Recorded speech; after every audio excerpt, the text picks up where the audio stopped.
ఈ ప్రత్యేక రాష్ట్ర రాజధాని కోసం పెట్టిన తీర్మానానికి మనస్ఫూర్తిగా మద్దతు తెలుపబోయే ముందు ఒకసారి ఏమేం జరిగాయి అనేది ఒకసారి వెనక్కి వెళ్ళి చూసుకున్నామని తెలియజేయాలనుకుంటున్నాను అధ్యక్ష. భాషా ప్రయుక్త రాష్ట్రాలు భారతదేశంలో ఏర్పడ్డాయంటే దానికి మూలాలు 1952 అక్టోబర్ 19వ తారీఖు నుండి అంకురం జరిగింది.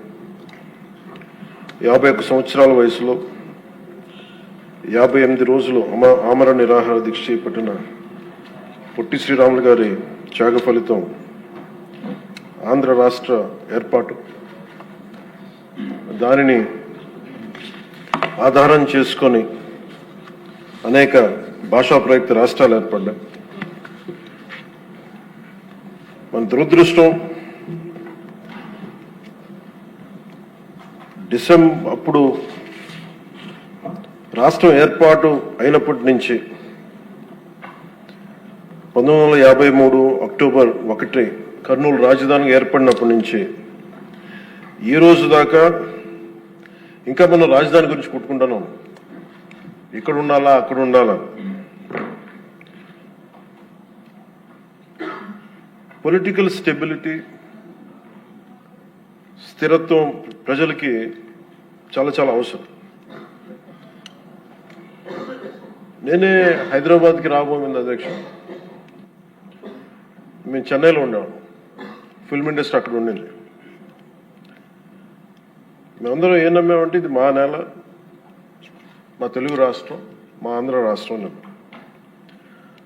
అక్కడ సొంత ఇల్లుండి మా అన్నయ్య గారికి కానీ అందరికీ సొంత ఇల్లుండి అక్కడి నుంచి అందరం ఉన్నాయన్నీ వదిలేసి అమ్మేసుకొని హైదరాబాద్ వచ్చిన తర్వాత కారణాలు ఏవైనా కావచ్చు కానీ ఇది నీ ఊరు కాదు, నీ రాష్ట్రం కాదు, మీరు ఇక్కడి నుంచి వెళ్ళిపో.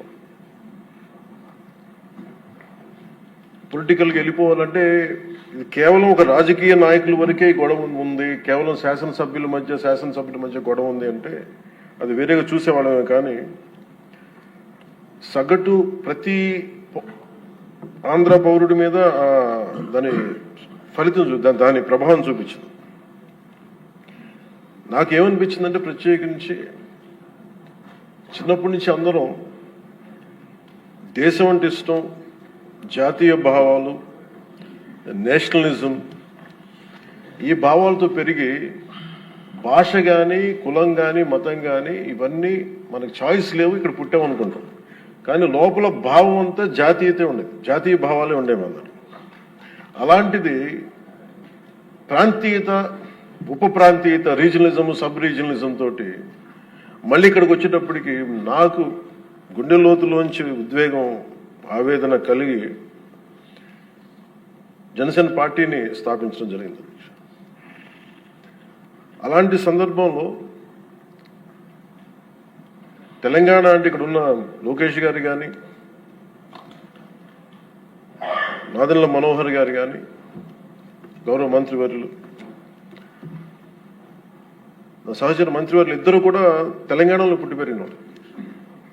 వాళ్ళకి లోపల వాళ్ళు ఆంధ్రాకి వచ్చారు కానీ వాళ్ళ గుండె లోపల నుంచి తెలంగాణను తీయలేం. ఇలా చాలా మంది సభ్యులు ఉండొచ్చు ఇక్కడ. నేను మా నాన్నగారు నెల్లూరులో పనిచేసేవాళ్ళు కాబట్టి పుచ్చలపల్లి సుందరయ్య గారు లాంటి వాళ్ళు తెలంగాణ ఉద్యమానికి ఎలా పనిచేశారు ఇవన్నీ మేము ఇప్పుడు చిన్నప్పుడు కథలుగా వింటూ ఉండేవాళ్ళం. సో ఎప్పుడు తెలంగాణ వేరు ఆంధ్ర వేరు అని ఎప్పుడు భావం లేదు, తెలుగు నేల అనుకో. కానీ లేదు, మీరు విడిపోయిన తర్వాత సహజంగా ఏం జరగాలి అధ్యక్ష? అప్పుడున్న కాంగ్రెస్ ప్రభుత్వం ఏం చేసి ఉండాల్సింది? ఇంత నష్టం జరగబోతుంది, ఇన్ని కోట్ల మంది ప్రజలు విడిపోతున్నారు, ఇట్స్ కైండ్ ఆఫ్ పార్టీషన్. ఇలాంటి విభజన జరుగుతున్నప్పుడు ఎలా ఆలోచించి ఉండాల్సింది? బాధ్యతగా అప్పుడున్న కేంద్ర ప్రభుత్వం కానీ, కాంగ్రెస్ లెడ్ యూపీఏ కేంద్ర ప్రభుత్వం కానీ విభజించిన విధానం కానీ, అలాగే మనోహర్ గారు ఆ రోజున సభలో ఆయన సభాపతిగా ఉండి, సభాపతి స్థానంలో ఉండి ఆయన ఆధ్వర్యంలో జరిగిన అంటే మొత్తం పెట్టిన బిల్లు కూడా the house while rejecting the AP Reorganization Bill 2013 resolves to request the Honorable President of India not to recommend the AP Reorganization Bill 2013 for introduction in the Parliament, as the bill seeks to bifurcate the state of Andhra Pradesh without any reason, basis, and without arriving at a consensus in utter regard to the linguistic and cultural homogeneity and economic and administrative viability of both the regions. The bill also completely ignores the very basis of formation of states of Andhra Pradesh, the first linguistic state created in independent India. దీంట్లో ప్రత్యేకించి మీరు చూస్తే utter disregard to the linguistic and cultural homogeneity and economic and administrative viability.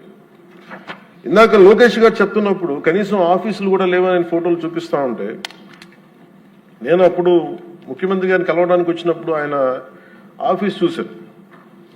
ఏదో engineering ఆఫీస్లో కూర్చొని ఆయన చేసే విధానం అంటే ఆయన క్వైట్ అన్ ఆప్టిమిస్ట్ కాబట్టి, ఆయన చాలా బలమైన ఆశావాది కాబట్టి, ఇక టెంట్ వేసుకుని మనం చేద్దాం, డెవలప్మెంట్ చేద్దాం అన్న ముందుకు తీసుకెళ్తా ఉన్నారు. ఇలాంటి సందర్భంలో దీనికి ఒకసారి ప్రజల దృష్టికి కూడా తీసుకురావాల్సింది. అసలు భాషా ప్రయుక్త రాష్ట్రాలు కనుక పొట్టి శ్రీరాములు గారి ద్వారా జరగకుండా కనుక ఉంటే ఏం జరిగి ఉండేదనంటే, ఇది మనందరికీ చాలా చాలా అవసరం. అధ్యక్షుడు తెలుసుకోవాల్సిన, ప్రజలు కూడా తెలుసుకోవాల్సిన అవసరం అందరికీ ఉంది. ఆంధ్రప్రదేశ్ రాష్ట్రం ఏర్పడకుండా కనుక ఉండుంటే భాషా ప్రాతిపాదికన తెలంగాణ ఈ రోజున మహారాష్ట్రలోని, తెలంగాణ పూర్తి తెలుగు రాష్ట్రం వెళ్ళేది కదా. మహారాష్ట్రలోని నాందేడ్, పర్బని, బీడ్, ప్రస్తుతం సంభాజీనగర్ అయిన ఔరంగాబాద్, ఉస్మానాబాద్ జిల్లాలో కొంత భాగం, కర్ణాటకలోని గుల్బర్గా, బీదర్, రాయచూరులో కొంత భాగం కలిసి ఉంది. 1956 అదే భాషా ప్రాతిపాదికన ఈరోజు కేరళ ఏర్పడింది అంటే, మద్రాస్ ప్రెసిడెన్సీ నుంచి మలబార్ జిల్లా, కాసర్గోడ్, ట్రావెన్కోర్, కొచ్చిన్తో కలిసి మళ్ళీ కేరళ రాష్ట్రం ఏర్పడింది. అలాగే ఈ రోజున మనం చెప్తున్న మైసూర్ దీని రాష్ట్రం, బళ్ళారి, కొల్లేగల్ తాలూకా, సౌత్ కెనరా కలిసి కన్నడ మాట్లాడే ప్రజలు కర్ణాటక రాష్ట్రం ఏర్పడింది. బాంబే ప్రావిన్స్, మహారాష్ట్ర, గుజరాత్ ప్రత్యేక రాష్ట్రాలుగా ఆవిర్భవించాయి. తర్వాత పంజాబ్, హర్యానా, అన్ని రాష్ట్రాలు భాషా ప్రయుక్త రాష్ట్రాలుగా మన ఆంధ్రప్రదేశ్ త్యాగంతో నలిగిపోయి ఉనికితో ఏర్పడ్డ తర్వాత తిరిగి మనకి ఒక రాష్ట్రం కావాలి, మనకి ఇది కావాలంటే ఈరోజు రాజధాని లేకుండా ఇన్ని 70 సంవత్సరాలు పై, దాదాపు 68-70 సంవత్సరాలు అయినా కానీ, 6 దశాబ్దాలు దాటినా కానీ ఇంకా మనం ఒక రాజధాని లేని రాష్ట్రంగా, ఇంకా సరైన వసతులు లేని రాష్ట్రంగా, ఒక అడ్మినిస్ట్రేటివ్ సౌకర్యాలు లేని రాష్ట్రంగా, ఒక హైకోర్టు సమూలంగా బలమైన హైకోర్టు లేని రాష్ట్రంగా ఇంకా మనం కొట్టుకుంటానే ఉన్నాం. ఇది నిజంగా చాలా ఆవేదన కలిగించేది, చాలా బాధ కలిగించేది. ఒకసారి అనిపిస్తుంది అసలు భాషా ప్రయుక్త రాష్ట్రాల ఏర్పాటుకు లేకుండా ఉండి ఇంకోలా ఉండేదేమో పరిస్థితి అని. మన అన్ని రాష్ట్రాలకి, దేశం మొత్తం మీద మనకి జాగ్రఫీలు మార్చి మన జాగ్రఫీని తుడిచిపెట్టేసుకుని అటు ఇటు ఇంకా కొట్టుకుంటా ఉన్నాం. ఒక క్యాపిటల్ లేదు, ఇంకోటి లేదు. ఇవన్నీ నేను ఆలోచించే 2014లో బేషరతుగా ఎలాంటి కండిషన్స్ లేకుండా ఒకేసారి కూర్చొని నేను ఎందుకు చంద్రబాబు నాయుడు గారి నాయకత్వం, తెలుగుదేశంకి మద్దతు పలికానంటే, ఇది నా దేశం మీద ఉన్న ప్రేమ, నా ఆంధ్రప్రదేశ్ నేల మీద ఉన్న గౌరవం. ఇది ఎందుకంటే ఆయన లాంటి వ్యక్తి ఒక 4 దశాబ్దాల అనుభవం ఉన్న వ్యక్తి, నాయకుడు. ఆయన లాంటి వ్యక్తి చేతిలో ఆంధ్రప్రదేశ్ ఉంటే చాలా బాగుంటుంది. వారు నిర్ణయం తీసుకున్నారు అమరావతి రాజధానిగా ఉండాలి అని. అప్పటికి మనం రింగ్ రోడ్స్ ఇవన్నీ గొడవలు చూసాం. ఎక్కడైనా సరే భూ సమీకరణ అంటే చాలా గొడవలు ఉంటాయి. అలాంటిది 32,000 33,000 పైచిలుకు ఎకరాలు తీసుకుంటున్నప్పుడు 80 to 90% చాలా సజావుగా సాగింది. అది నేను ఆ రోజుల్లో ఉన్నప్పుడు కొన్ని పరిస్థితులు వచ్చినాయి. ఉదాహరణకి ఉద్దనరాయనిపాలెం దగ్గర చాలా మంది దళిత కులాలకు చెందిన రైతాంగం వచ్చి నా దృష్టికి వచ్చి, ఇట్లా మేము కూడా ఇక్కడే అంటి పెట్టుకున్నాం, మాకు కూడా కొంచెం వేతనం కొంచెం ఎక్కువ ఇప్పించండి, కొంచెం మనకి కాంపెన్సేషన్ ఎక్కువ ఇప్పించండి అంటే, అది ఆ రోజున వారి దృష్టికి తీసుకెళ్ళినప్పుడు వాళ్ళకు కూడా న్యాయం చేశారు. ఇవన్నీ చేసిన తర్వాత ఎక్కడో ఒక చోట ముందుకెళ్తున్న పరిస్థితుల్లో 1924 ప్రభుత్వం మారింది. ప్రభుత్వం మారిన తర్వాత అసలు దాని మీద ఎంత కక్ష కట్టారంటే, అంటే ఈ లోపుల్లోనే దాని మీద చాలా అభాండాలు వేశారు. ఖచ్చితంగా భూమిని తీసుకుంటున్నప్పుడు కొన్ని సమస్యలు వస్తాయి అధ్యక్ష.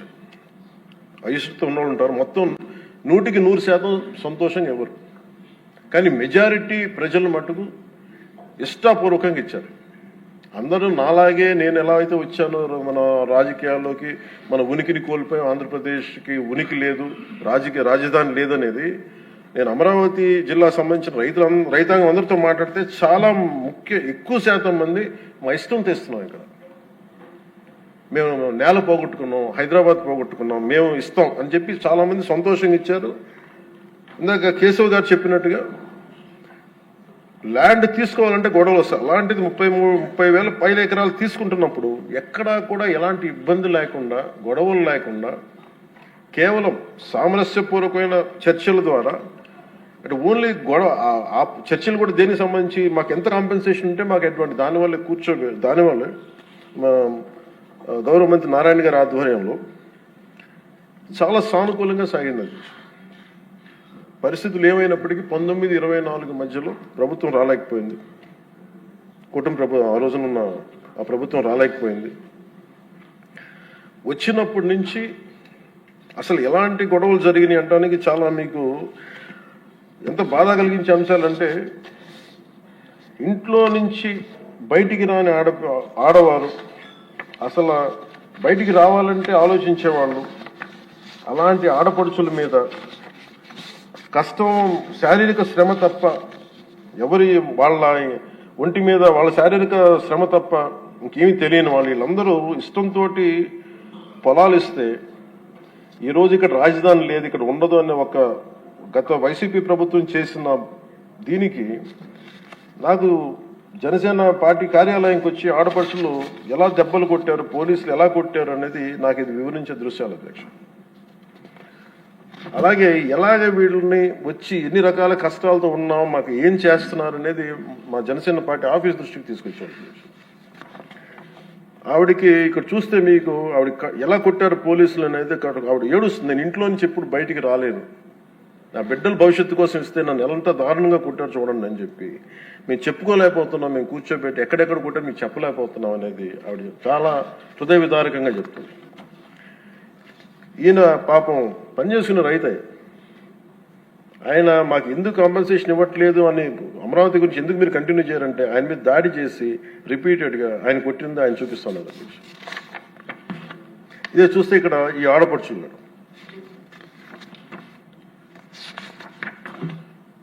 నేను వీళ్ళకి మద్దతుగా వెళ్తే అధ్యక్ష మొత్తం ముళ్ళ కంచెలేసి కూర్చోబెట్టాను పోలీసులతో.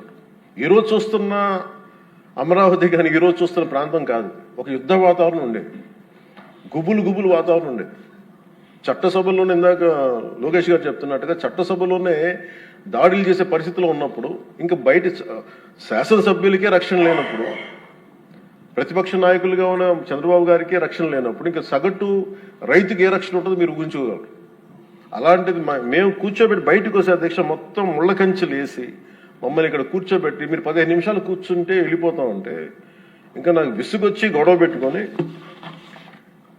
మీరు వదిలితే వదలండి, లేదంటే మీరు కంచెల నుంచి ఒళ్ళు చిరిగిపోయినా ముందుకెళ్తామని చెప్పి ఆ పొలాల మధ్యలో నుంచి వెళ్తే అప్పుడు కూర్చోబెట్టి గొడవ పెట్టుకుంటే పోలీసులు వెళ్తే వాళ్ళందరూ చెప్పుకున్న బాధ అధ్యక్ష, వాళ్ళ ఏడుపుల అధ్యక్ష, పాపం ఈ రైతులు కన్నీళ్ళు చాలా ఇవన్నీ ఆవేదన కలిగించింది. ఈ అబ్బాయి అయితే ప్రత్యేకించి నోటి మాట కూడా రాదు అధ్యక్ష. ఈ అబ్బాయికి బాధ ఎలా కొట్టారో కూడా అబ్బాయి చెప్పలు. ఈ అబ్బాయి వీళ్ళందరూ కూడా దళిత కులాలకు చెందిన కురాలు అధ్యక్ష.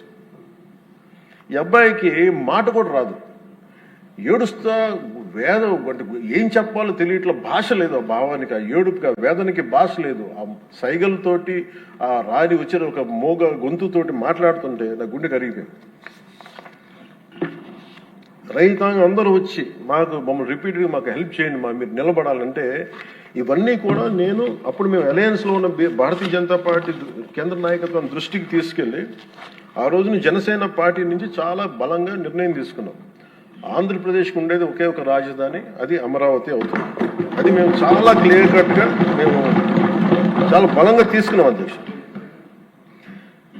ఇది తీసుకున్న తర్వాత మాకు అక్కడి నుంచి 3 రాజధానులు అంటే సమస్యని పరిష్కరించకపోగా జటిలం చేశారు వీళ్ళందరూ. మేము అలయన్స్కి ప్రత్యేకించి మేము పెట్టుకుంది ఆంధ్రప్రదేశ్కి ఒక్కటే ఏక రాజధాని ఉంటుంది, దాన్ని ముందుకు తీసుకెళ్తాం. అదే కమిట్మెంట్తో వచ్చాం అధ్యక్ష. ప్రజలు దాన్ని అర్థం చేసుకున్నారు. మనస్ఫూర్తిగా దీనికి 164 సభ్యులతోటి ఎన్డీఏ కూటమిని గెలిపించారు. ఈ రోజున మేము ఆ మాట నిలబెట్టుకునే భాగంలో ఒక అడుగు బలమైన అడుగు పాదముద్ర పడింది అధ్యక్ష. ఇది చట్టసభల్లో ఇచ్చే మాట జస్ట్ ఒక సింపుల్ ప్రామిస్ కాదు, ఏదో ఇస్తున్నాం చేస్తాం అలా కాదు. చట్టసభలో ఇచ్చే మాట ఇట్స్ కమిట్మెంట్, అంటే వాగ్దానం అధ్యక్ష. ఏదో ఇచ్చాం కదా మాట అలా కదా, ఇది వాగ్దానం అనే పదమే వాడతాం. వాగ్దానం అంటే మేము కష్ట నష్టాలు వచ్చిన commitment is what transforms a promise into a reality. This is what said by Lincoln. Commitment ఉన్న చోట కన్సిస్టెన్సీ ఉంటుంది. అందుకే మేము ఈ రోజున ఎన్డీఏ కూటమి ప్రభుత్వం చంద్రబాబు గారి నాయకత్వంలో we are committing, we have committed, we will make sure this is only going to be the capital of state of Andhra Pradesh. We will take it forward.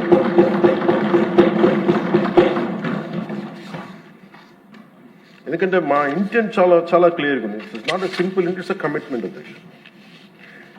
ఇదే మేము మాటగా, ఇది మన చట్టసభలో ఇచ్చే మాట. ఒకసారి ఇది కూడా మీకు పటేల్ గారి మాటలు గుర్తు చేస్తాను. 600 పైచిలకు మన చిన్న చిన్న రాజ్యాలన్నీ కలిసి ప్రిన్స్లీ స్టేట్స్ అన్ని కలిపి ఇండియన్ యూనియన్గా పెట్టినప్పుడు ప్రైవీపర్స్ పెడతాం, మీకు అందరికి ఇస్తాం అనేది, రాజభరణం ఇస్తామని చెప్పిన తర్వాత ఆయన అయిపోయిన 2 రోజులకి చెప్పి అప్పుడు రాజభరణం ఎందుకు వాళ్ళని మాట్లాడుతుంటే మన చట్టసభలో ఇచ్చిన మాట మనం ముందుకు తీసుకెళ్ళకపోతే ఈ చట్టసభల మీద విశ్వాసం ఉండదు. అది రాజభరణం తీసేసిన తర్వాత కూడా దాని ముందే ఆయన చెప్పారు, రాజభరణం వీళ్ళు తీసేసే మైండ్ సెట్లో ఉన్నారని ఆయనకి అర్థమైంది అనుకుంటే ఆ కాంటెక్స్లో చెప్పారు అధ్యక్ష. అలాగా మేము this should be a commitment. ఇందాక లోకేష్ గారు చెప్తా, ప్రతి ఒక్కరికి ఇదే భయం ఉంది, మళ్ళీ రేపు పొద్దున వీళ్ళు వస్తే ఏం చేస్తారని. ఏమీ చేయలేరు, రారు, ఏమి చేయలేరు. దానికి ప్రతి పెట్టుబడి పెట్టేవాడు, భూమి ఇచ్చిన ప్రతి రైతు, సెంటు భూమి ఇచ్చిన రైతు దగ్గర నుంచి 1,00,000 కోట్లు పెట్టిన మన లక్ష్మీ గారి దాకా ప్రతి ఒక్కరు ఏమడుతుంది, they need stabilities. We have to commit our selves. We will give stability for the 5 crore people of Andhra Pradesh. Through that we stabilize our country Bharat. ఇది కనుక మనం నిలబడకపోతే మనందరికీ భిన్నమైన అంశాల్లో కొంత తేడాలు ఉండొచ్చేమో, అభిప్రాయ భేదాలు ఉండొచ్చేమో, పాలసీ ఎలా కాకుండా ఎలా చేయొచ్చేమో అభిప్రాయ భేదాలు వస్తాయేమో, రావచ్చేమో నాకు తెలియదు. ఇప్పుడు దాకా రాలే, సంతోషం. రాకూడదని నేను కోరుకుంటున్నాను ఖచ్చితంగా. కానీ ఏది ఏమైనప్పటికీ భవిష్యత్తులో మటుకు మనందరం ఒకటే మాట మీద అమరావతి రైతాంగానికి కట్టుబడి ఉండాలి, నిలబడాలి. This is my commitment. This is what our commitment from Janasena party to our trusted honourable CM గారు శ్రీ నారా చంద్రబాబు నాయుడు గారికి. మనస్ఫూర్తి ఇస్ అవర్ కమిట్మెంట్. మేము ఎక్కడికి దీన్ని మాట మార్చం, దీన్ని ముందుకు తీసుకెళ్తాం. దీనికి ఎంత డబ్బులు పెట్టాం, ఎంత డబ్బులు వస్తుంది, వీటన్నిటికంటే కూడా విసిగిపోయాం. 1953 నుంచి ఈ రోజు దాకా ఒకళ్ళేమో అటు బొమ్మ అన్నారు, ఇంకొకళ్ళు ఇటు బొమ్మ లేదు, మళ్ళీ ఇటు బొమ్మ అన్నారు. ఎవరి త్యాగాల మీద అయితే అందరికీ భాషా ప్రయుక్త రాష్ట్రాలు వచ్చినాయో, భాషా ప్రయుక్తతో నాందికి పలికిన ఆంధ్రప్రదేశ్కి ఈరోజు ఇంకా మనం కొట్టుమిట్లాడుతూ ఉన్నాం. ఇంకా సెంట్రల్ దగ్గరికి వెళ్ళి దేహాన్ని అడగాల్సి వస్తుంది. మాకు ఇవి ఇవ్వండి, మాకు ఆఫీసులు ఇవ్వండి, లేదా ఇందాక మీరు చెప్పిన ఆ షెడ్యూల్స్ రావాల్సిన ఆఫీసులు కానీ ఇంకా రావాల్సిన ఏమి రాలేదు. ఇంకా అడగాలంటే మన గొంతు చాలా బలంగా ఉంది. సబ్ రీజనలిజం అనే యాటిట్యూడ్ తీసేయాలి మన దగ్గర. మీరు ఉత్తరాంధ్ర, మీరు రాయలసీమ, ఏంటి రాయలసీమ, ఏంటి ఉత్తరాంధ్ర, ఏంటి గోదావరి జిల్లాలో అన్ని కలిపి ఆంధ్ర కాదా? అందరూ మాట్లాడి తెలుగు వాళ్ళం కదా. అసలు తెలుగు జాతి ఐక్యతగా మనం మాట్లాడుకున్న మైండ్ సెట్ నుంచి నిజంగా బాధ ఏంటంటే మన ఆంధ్ర కన్ఫైన్ అవ్వాల్సి వచ్చింది. ఫైన్, భావంలో తెలుగు జాతి ఉంది కానీ గుండెల్లో ఓకే, మన realities Andhra, okay, let us accept Andhra. మళ్ళీ దీంట్లో కూడా ఇందాక మీరు చెప్తున్నారు, లోకేష్ గారు చెప్తామంటే మీ ఉత్తరాంధ్రకి అవసరం లేదా అంటే, ఇంకా మనలో కూడా మనకి సబ్ రీజన్స్ పెట్టుకుంటే ఈ రాష్ట్రానికి ఎవడు రక్షించలేడు. మన ఇంతమంది ఉండి మీరందరూ చదువుకున్న వాళ్ళు, అద్భుతమైన ఏమంటారు అనుభవం ఉన్నవాళ్ళు, మీరు కూర్చోబెట్టి దీన్ని బలంగా ప్రజల దగ్గర తీసుకెళ్లిపోయి ఇదంతా మంది ఒకటే నేల, ఒకటే రాష్ట్రం, ఒకటే భాష, ఒకటే జాతి అని మనం బలంగా బల్లగుద్ది చెప్పకపోతే గెలుపు ఎక్కడ ఉంటుందంటే మన బలహీనత వాళ్ళ గెలుపు. అది గుర్తుపెట్టు, మన బలహీనత, మన అనైక్యత. వాళ్ళని చూసి మనం ఏం ఆలోచించగలరు, రేపు పొద్దున వీళ్ళు వచ్చేస్తారంటే. ఎప్పుడు వస్తారంటే నేను చెప్తున్నాను మీకు, మనలోని అనైక్యత, మనలోని అవగాహన లోపం ఉంటే వాళ్ళకి ఆ బలం ఉంటుంది. అసలు ఆ పరిస్థితి మనలో రానప్పుడు అలాంటి పరిస్థితులు ఎప్పటికీ ఉత్పన్నం కావు. స్టెబిలిటీ ఫర్ దిస్, ఒక జనరేషన్ స్టెబిలిటీ ఇవ్వాలి మన Andhra Pradesh. I'm committing for that. ఒక generation stability 25 to 32 years stability ఆంధ్రప్రదేశ్కి ఇవ్వాల్సిన అవసరం ఉంది. ఇది ఈ రోజున ఇక్కడ ఉన్న వాళ్ళు ఎవరు కూడా అధ్యక్ష, ఎవరికి డబ్బులు అవసరం లేదు, ఎవరి పనులు వాళ్ళకు ఉన్నాయి, ఎవరి జీవితాలు వాళ్ళకు ఉన్నాయి, ఎవరు వ్యాపారాలు వాళ్ళకు ఉన్నాయి. నా ఫిల్మ్ యాక్టింగ్ కెరీర్ ఉంది, నాకు ఇవన్నీ నాకు దీంట్లో నాకు లబ్ధి పొందేది నాకేం అవసరం లేదు. కానీ నా భవిష్యత్తు ఒక్కసారి స్టెబిలైజ్ అయిన తర్వాత మేము తెలంగాణ నుంచి తిరిగి ఇది మీకు సంబంధం లేదని అనుకున్నప్పుడు ఈ బాధ ఇంకెవరికి రాకూడదని అనుకున్నాం అధ్యక్ష. స్టెబిలిటీ పోగొట్టుకు డీస్టెబిలైజ్ అవ్వకూడదని ఒక వేదంతో ఈ రోజున అన్ని వదులుకొని తిట్లు తిని, ఇంట్లో ఆడబిడ్డలను తిట్టించుకొని, ఇంట్లో నా భార్యను తిట్టి, బూతులు తిట్టి, ఇంతమంది అందరి మీద కేసులు, మన పార్టీ వ్యక్తుల మీద కేసులు పడి, అటెంప్ట్ మర్డర్ కేసులు పెట్టించుకొని ఇవన్నీ చేయాల్సిన అవసరం లేదు. కానీ ఎందుకు చేస్తున్నాం అంటే we want to make sure criminalization into politics can not be tolerated, will never be tolerated. మీ చట్టసభల్లోనే కూర్చొని మేము దాడులు చేస్తాం, ఇష్టారాజ్యంగా కొడతామంటే మేము కూర్చోబెట్టి కామ్గా ఉండే వ్యక్తులు అయితే కాదు. మనందరం ఇవ్వాల్సింది కూడా చాలా బలంగా, we are here to give solid stability for Andhra Pradesh. తద్వారా పెట్టుబడులు చాలా బలంగా వస్తాయి. అది ఈ ప్రజలు, నేను ఆంధ్రప్రదేశ్ ప్రజలకి ఈ సభాముఖంగా సభాపతి గారి ద్వారా నేను చెప్పదలుచుకున్నాను.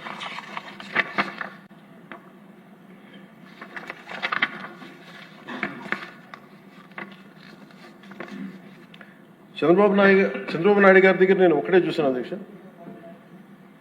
నేను ఎక్కడ చెన్నై నుంచి వచ్చాను, నేను హైదరాబాద్కి ఎర్లీ 90s వచ్చాను.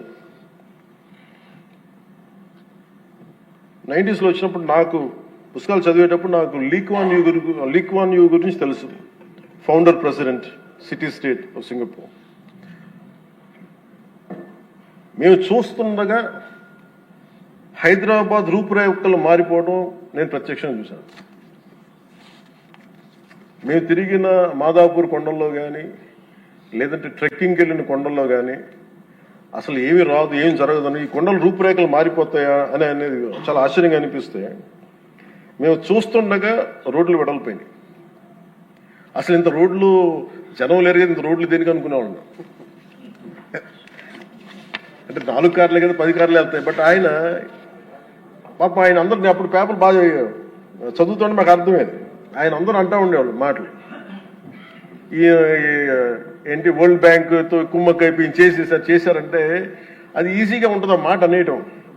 కానీ దాని విలువ ఈ జనరేషన్ అనుభవిస్తుంది. ఒక పొలిటికల్ లీడర్ నెక్స్ట్ ఎలక్షన్స్ గురించి ఆలోచిస్తాడు. ఒక విజనరీ ఉన్న నాయకుడు వచ్చి తరం కోసం ఆలోచిస్తాడు. ఖచ్చితంగా అది ఆ దార్శనికత ఉన్న చంద్రబాబు గారు చేసింది. మొన్నగా ప్రతిసారి హైదరాబాద్ టువర్డ్స్ ఎయిర్పోర్ట్ వస్తూ ఉంటే, ఎప్పుడు మాకు ఆ ఫ్లైఓవర్ మధ్య వెళ్తూ ఉంటే నిజంగా ఇందాక చెప్తున్నప్పుడు సికింద్రాబాద్ వచ్చింది, హైదరాబాద్ వచ్చింది. Cantonment is more of Secunderabad, Hyderabad is Nizam. But Cyberabad it's one man's creation. అది మనం యాక్సెప్ట్ చేస్తే, అది మనకి చాలా మందికి అది నచ్చచ్చు నచ్చకపోవచ్చు, కానీ ఒక రియాలిటీని యాక్సెప్ట్ చేస్తారు. ఎందుకంటే అది కూర్చోబెట్టి ఆయన కూర్చొని డిజైన్ చేశారు. ఒక కాన్సెప్ట్ చేసి దాన్ని ఇంతమందితో ఇబ్బంది పడి అందరి చేత మాటలు అనిపించుకొని ఒకసారి రోల్ చేసిన తర్వాత దాన్ని ముందుకు తీసుకెళ్ళిన తర్వాత అది దాన్ని ముందుకు తీసుకెళ్ళడం ఎవరికి ఫస్ట్ ఎవరు పెట్టగలరు? అన్ని కష్టాలను అధిగమించి అందరి చేత మాటలు అనిపించుకొని ఎవరు పెట్టగలరు? That credit goes to honourable CM Shri Chandrababu. We wholeheartedly acknowledge your efforts, sir.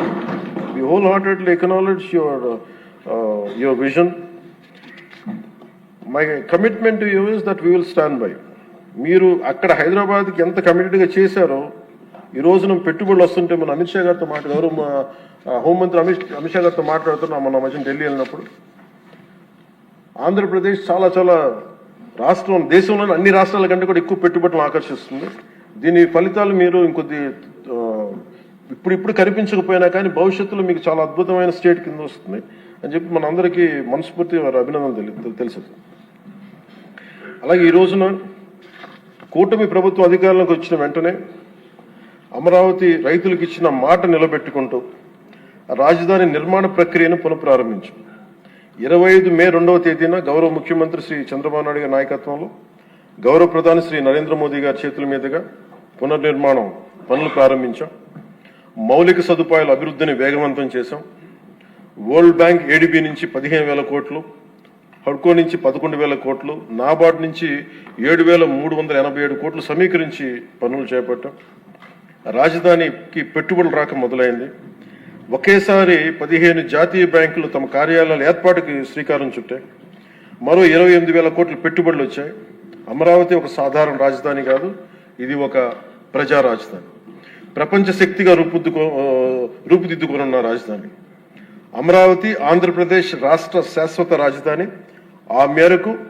ఈ మేరకు అసెంబ్లీ సాక్షిగా ప్రభుత్వం శ్రీ నారా చంద్రబాబు నాయుడు గారు ప్రవేశపెట్టిన తీర్మానానికి జనసేన పార్టీ తరఫున మనస వాచ కర్మణ సంపూర్ణ మద్దతు తెలియజేస్తున్నాం. జై హింద్.